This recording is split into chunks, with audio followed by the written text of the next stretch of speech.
Hello guys, welcome back to Kanun Shala. I'm Amanda for Current Affairs and Legal GK and we're back with our new video. So guys, आज हम एक discuss करने वाले हैं about a very famous news जो कि बहुत hot topic में थी एंड इसमें सुप्रीम कोर्ट में काफी सारे डिसीजंस भी आए इसको लेके एंड ऑल्सो काफी सारे रिओर्स भी हुए. तो as you can see the heading, it is Bharat बंद 2024 reasons. 2024 में अभी रिसेंटली एक भारत बंद हुआ था. वो क्यों हुआ था? Let's see.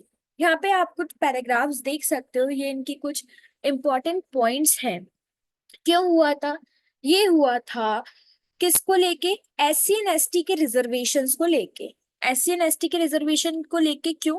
क्योंकि जो एससी एंड एसटी के पर्सन्स थे वो चाह रहे थे कि हमें इसमें और रिजर्वेशन मिले, एससी एंड एसटी के अंदर भी इसमें कोटा मिले.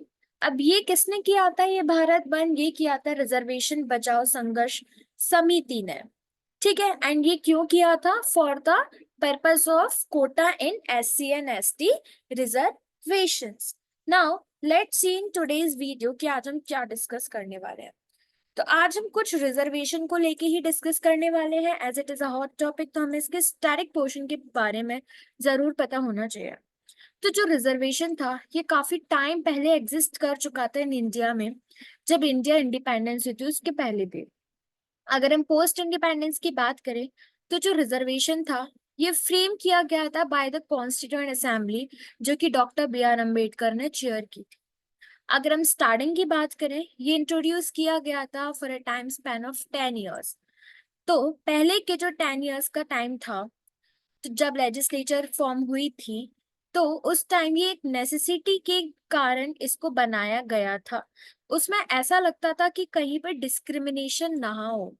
वो डिस्क्रिमिनेशन हटाने के लिए, क्योंकि पोस्ट इंडिपेंडेंस की अगर हम बात करें तो जो हमारे ब्रिटिशर्स लोग थे उनके लिए ये एक तरह का गोल्डन रूल था कि उन्होंने काफी सारे डिफरेंसेस क्रिएट कर दिए थे इन द सोसाइटी, जिसकी वजह से जो लोअर कास्ट के पीपल थे उनको काफी सारे डिस्क्रिमिनेशन फेस करने पड़े थे एंड काफी सारे पब्लिक प्रॉपर्टीज पब्लिक प्लेसेस से उनको प्रोहिबिट भी कर दिया गया था.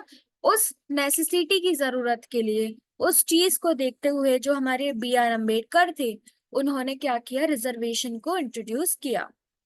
अगर हम बात करें, जो रिजर्वेशन था, रिजर्वेशन कॉन्स्टिट्यूशन में था एंड आफ्टर द इंडिपेंडेंस ये बन गया to get the historical injustice. जो हिस्टोरिकल इनजस्टिस होता आ रहा था उसको हटाने के लिए रिजर्वेशन लाया गया. जो बैकवर्ड ग्रुप्स थे, जो बैकवर्ड क्लासेस थी, उनके लिए काफी सारे प्रोविजंस बनाए गए जिनसे उनको बेटर एक्सेस मिल सके रिसोर्सेस एंड अपॉर्चुनिटीज को लेके. उनको कहीं चीज पर लैक ऑफ अपॉर्चुनिटीज ना हो या उनको ऐसा टाइम फेस ना करना पड़े जो वो ब्रिटिशर्स के टाइम पे फेस कर रहे थे. उसके लिए रिजर्वेशन इंक्लूड किया गया था इन द इंडियन कॉन्स्टिट्यूशन. अब जो रिजर्वेशन इंक्लूड कर रहा था उसके कुछ सेवरल पॉइंट्स हैं. ये रिजर्वेशन इंक्लूड किया गया था to rectify the past and historical injustice जो कि हो रहा था against the backward classes in India. Also, to ensure that equal representation हो from the people belonging to all the caste, सारी सर्विसेज में, चाहे वो सेंटर में हो चाहे स्टेट में हो, जितनी भी गवर्नमेंट सर्विसेज हैं सब जगह इक्वल अपॉर्चुनिटी मिलनी चाहिए पूरे कास्ट के पीपल्स को. To provide an equal platform for everyone irrespective of the caste. चाहे आपकी कास्ट कोई सी भी हो, आप जिस भी प्लेटफॉर्म पे हो वहां पे आपको इक्वल एक्सेस मिले लाइक अदर्स. एंड ऑल्सो इसको प्रमोट एंड एडवांस करने के लिए भी रिजर्वेशन लाया गया था कि जो हमारी एससी एंड एसटी की कम्युनिटी है इनको प्रमोट करने के लिए, सोसाइटी में बढ़ावा देने के लिए हमें रिजर्वेशन लाना है. अब जो रिजर्वेशन था इसको लाया गया था बाय द मंडल कमीशन. ये मंडल कमीशन कब था, किसने सेटअप किया था, कब सेटअप हुआ था, हम ये देखते हैं. ये सेटअप किया गया था 1 जनवरी 1979 में बाय द इंडियन गवर्नमेंट. उस टाइम पे प्राइम मिनिस्टर थे हमारे Morarji Desai. So the chief mandate था मंडल कमीशन का कि आइडेंटिफाई करें socially and educationally backward classes को एंड उनको दिया जाए reservation as a means to address caste inequality and discrimination. जो socially and educationally backward classes थे उनके लिए ये लाया गया था. एंड उनको जो इनइक्वालिटी एंड डिस्क्रिमिनेशन वो फेस कर रहे हैं उसके लिए इसको इंट्रोड्यूस किया जाए। अब जो अदर बैकवर्ड क्लासेस हैं ओबीसीज, उनके लिए मेन पर्पस ये था उसको लाने के लिए। तो ये कमीशन था, इसने 11 क्राइटेरिया बनाए थे कि आप कैसे आइडेंटिफाई करो कि बैकवर्ड क्लासेस कौन है एंड ओबीसीज कौन है जो कि अदर बैकवर्ड क्लासेस में आते हैं। सो इसमें इन्होंने 11 क्राइटेरिया जो थे वो इंट्रोड्यूस किए थे कि ये होने चाहिए। एंड जो क्राइटेरिया थे वो किस पर बेस्ड थे? Socially, economically and educationally. अगर हम कमीशन की बात करें तो ये चेयर करते थे MP BP Mandal, and the commission had submitted its report to the president on 31 December 1980 में। फिर उसके बाद 1990 में जो वीपी सिंह हमारे प्राइम मिनिस्टर थे, उन्होंने ऐसा पार्लियामेंट में अनाउंस किया कि जो रिकमेंडेशन है मंडल कमीशन की उनको इम्प्लीमेंट किया जाए एंड जो रिजर्वेशन पॉलिसीज हैं इनको लाया जाए। जो मंडल कमीशन था वो कंक्लूड करता था कि इंडिया की पॉपुलेशन जितने भी अप्रोक्सीमेटली कंसीडर्ड है उसका 52% ओबीसी, 27% ऑफ जॉब्स जो हैं उनके लिए रिजर्वेशन हो। जितने भी टोटल पॉपुलेशन थी उसमें 52% जो थे वो ओबीसी थे, उसमें से 20% जो रिजर्वेशन थे वो थे गवर्नमेंट जॉब्स के लिए। 1992 में सुप्रीम कोर्ट ने ये अपील किया कि 27 रिजर्वेशन जो था, but also stated that the only caste was not indicator of social and educationally backwardness। ये कास्ट सिर्फ सोशली एंड इकोनॉमिकली बैकवर्ड नहीं थी। एंड ऑल्सो उन्होंने जो सुप्रीम कोर्ट ने जो डिसीजन दिया था वो ये बोल दिया था कि 27% जो है हम ओबीसी को दे रहे हैं। अगर हम कुछ प्रोमिनेंट लॉज देखें तो आर्टिकल 50 का सब क्लॉज 4 बोलता है कि फर्स्ट अमेंडमेंट 1951 में आया था।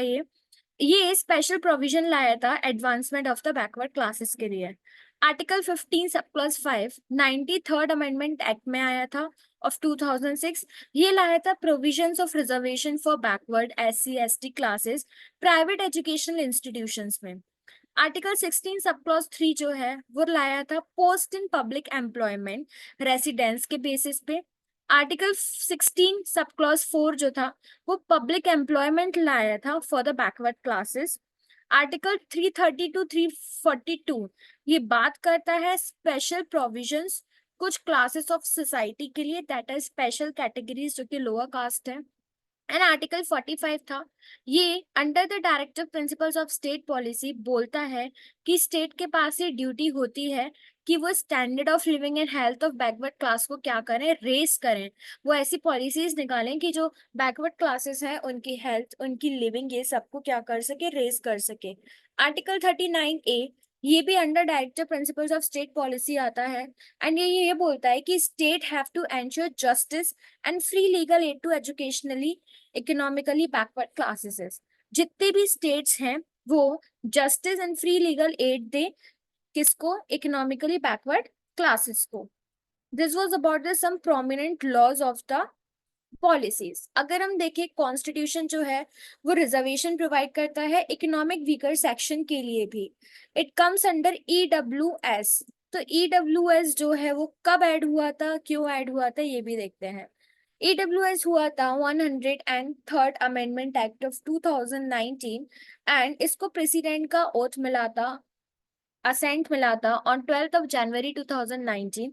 ये 10% रिजर्वेशन था, ये इसको रखा गया था फॉर ईडब्ल्यूएस कैटेगरीज पीपल जो कि पहले अनरिजर्व कैटेगरी स्टूडेंट्स में आते थे।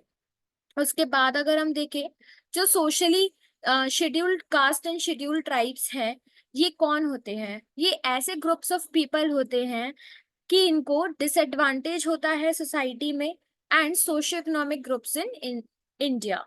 इनको मोस्ट डिसएडवांटेज ग्रुप्स माना जाता है क्योंकि लोअर बैक होते हैं, इनकी कम्युनिटी कम होती है एंड इनके ग्रुप्स जो हैं वो भी बहुत कम होते हैं, इसलिए इनको डिसएडवांटेज ग्रुप्स माना जाता है क्योंकि उनको कम एडवांटेजेस मिल पाते हैं।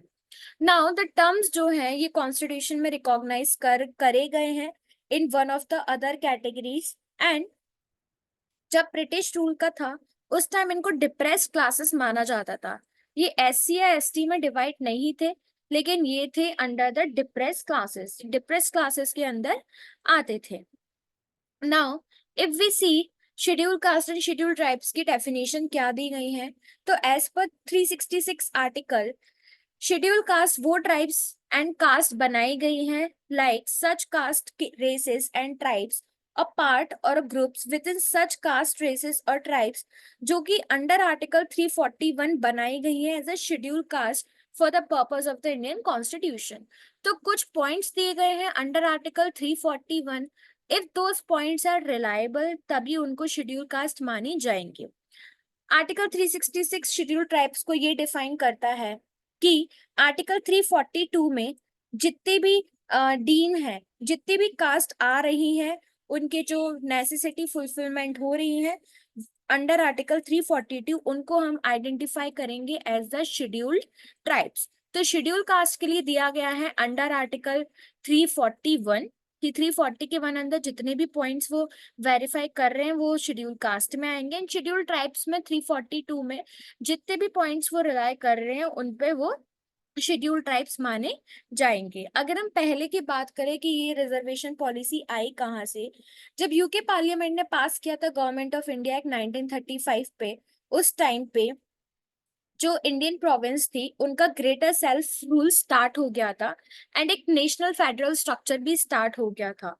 एंड जो रिजर्वेशन ऑफ सीट्स थी फॉर डिप्रेस क्लासेस, क्योंकि इंडिपेंडेंस से पहले उनको डिप्रेस क्लासेस माना जाता था, वो आया था came into force in 1937। And इस एक्ट ने इंट्रोड्यूस किया था शेड्यूल कास्ट एंड इसको डिफाइन किया था ऐसे कास्ट या ऐसे पार्ट्स ऑफ ग्रुप्स जो कि डिप्रेस क्लासेस में आते हैं। उसके बाद इसको क्लैरिफाई किया गया था under the government of India schedule caste order 1936।